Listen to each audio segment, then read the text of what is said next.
नमस्कार, सार्थक न्यूज के इस बुलेटिन में आपका स्वागत है। मैं हूं आपके साथ जुनेद और सबसे पहले न्यूज हेडलाइंस। संसद का बजट सत्र आज से शुरू। सत्र से पहले हुआ राष्ट्रपति का अभिभाषण। 16 विपक्षी दलों ने किया बहिष्कार।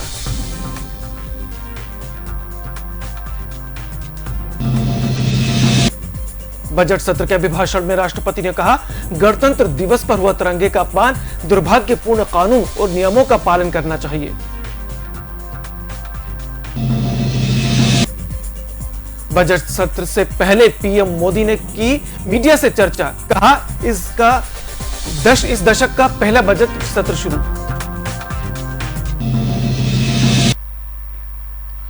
और अब सभी समाचारों को देख लेते हैं विस्तार के साथ। चंदौली में जिलाधिकारी संजीव सिंह की अध्यक्षता में कलेक्ट्रेट में पोषण अभियान के अंतर्गत जिला कन्वर्जेंस की बैठक संपन्न हुई। बैठक में मौजूद जिलाधिकारी ने कहा कि सभी आंगनवाड़ी केंद्रों समूह की महिलाओं के माध्यम से चावल, गेहूं, दाल, देशी घी, शुद्ध उत्पाद आदि निर्धारित मात्रा में वितरण कराना सुनिश्चित कराएं। शारीरिक विकास के लिए, पोषण के लिए घी एवं दूध जरूरी होता है, इसलिए दूध, घी को प्राथमिकता के आधार पर वितरित कराएं।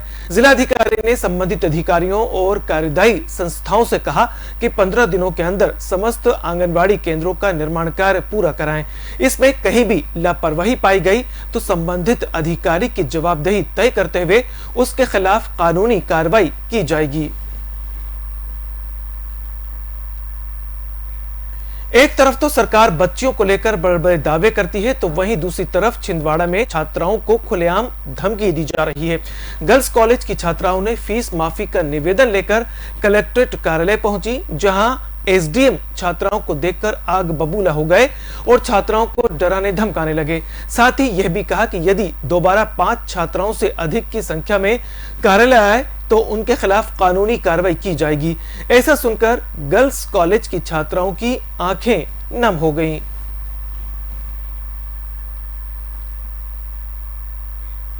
खनिया थाना के अमर पुल्लन में शासकीय माध्यमिक विद्यालय पर गणतंत्र दिवस के उपलक्ष्य में राष्ट्रीय ध्वज फहराया गया था, जिसमें जिम्मेदार शिक्षकों की लापरवाही के चलते रात्रि 9 बजे के बाद राष्ट्रीय ध्वज को उतारा गया, जबकि प्रोटोकॉल के अनुसार सुबह सूर्योदय के साथ राष्ट्रीय ध्वज फहराया जाता है और शाम सूर्यास्त से पहले राष्ट्रीय ध्वज को उतारना अनिवार्य होता है। लेकिन अमर पुल्लन में जिम्मेदार शिक्षक और विद्यालय प्रभारी ने प्रोटोकॉल की धज्जियां उड़ाई और राष्ट्रीय ध्वज का अपमान किया। इस विषय में जब विद्यालय के जिम्मेदार शिक्षकों से जानकारी चाहिए तो कोई भी इस विषय में बात करने को तैयार नहीं हुआ। हमारी टीम ने विकास खंड शिक्षा अधिकारी खनिया थाना से संपर्क करना चाहा, लेकिन वह भी कार्यालय पर उपलब्ध नहीं हो सके। इसके बाद हमारी टीम ने बीआरसीसी एम के पटेरिया से बात की तो उन्होंने जांच कराकर सख्त कार्रवाई का आश्वासन दिया। अब देखना यह है कि जांच होती है या फिर मामला ले देकर रफा दफा कर दिया जाता है। गंजबासौदा के उदयपुरा में प्राचीन जैन मंदिर में चोरों ने हाथ साफ कर दिया, जिसके बाद से जैन समाज के लोगों में इस घटना को लेकर आक्रोश दिखाई दे रहा था। इस घटना के संबंध में जैन समाज के लोगों ने मुख्यमंत्री के नाम एक ज्ञापन भी सौंपा था, जिसमें चोरों के ना पकड़े जाने पर आंदोलन की बात कही गई थी, जिसके बाद प्रशासन चोरों को पकड़ने के लिए लगातार मशक्कत कर रहा है। इसी मामले में जिले के अतिरिक्त पुलिस अधीक्षक संजय साहू ने घटनास्थल उदयपुर जैन मंदिर का निरीक्षण किया। अधिकारियों को निर्देशित किया कि जल्द से जल्द चोरों को पकड़कर घटना को उजागर करें। उन्होंने कहा कि जल्द ही चोरों को गिरफ्तार कर लिया जाएगा। इंदौर के लसुड़िया थाना क्षेत्र से एक दिल दहला देने वाली घटना सामने आई है। सुपर सिटी में आरोपी सौरभ ने प्रेमिका की उसकी बेटी के सामने ही कैंची से गला काटकर हत्या कर दी। लहूलुहान महिला मदद के लिए दौड़ती रही, लेकिन कोई मदद के लिए आगे नहीं आया। इसी बीच मौका देख आरोपी स्कूटर लेकर भाग निकला। हालांकि पुलिस ने आधे घंटे बाद उसे परदेशीपुरा क्षेत्र से गिरफ्तार भी कर लिया। पता चला है कि वह पति को छोड़कर खुद के साथ रहने को कह रहा था। ऐसा नहीं करने पर पति की हत्या करने की धमकी भी दे रहा था।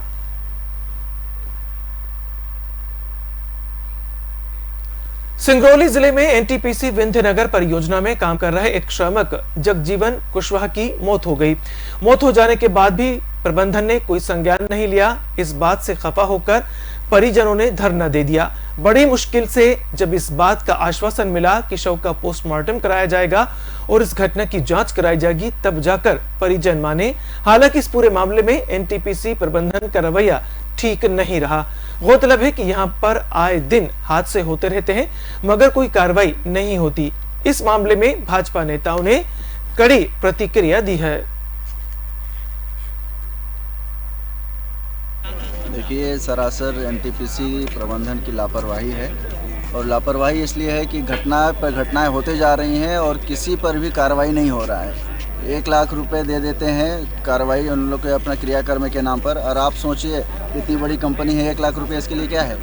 कुछ नहीं है, बस किसी तरह से अटरका देते हैं लोगों को और रफा दफा मामला करके फिर अगली बार से फिर वही हो जाता है। अगर पुलिस प्रशासन अच्छे से काम करी होती, अजीत दुबे के केस में, सत्येंद्र उपाध्याय के केस में अगर पुलिस प्रशासन ने अच्छे से कार्रवाई। और फिलहाल इस बुलेटिन में मेरे साथ इतना ही। इजाजत दीजिए, नमस्कार।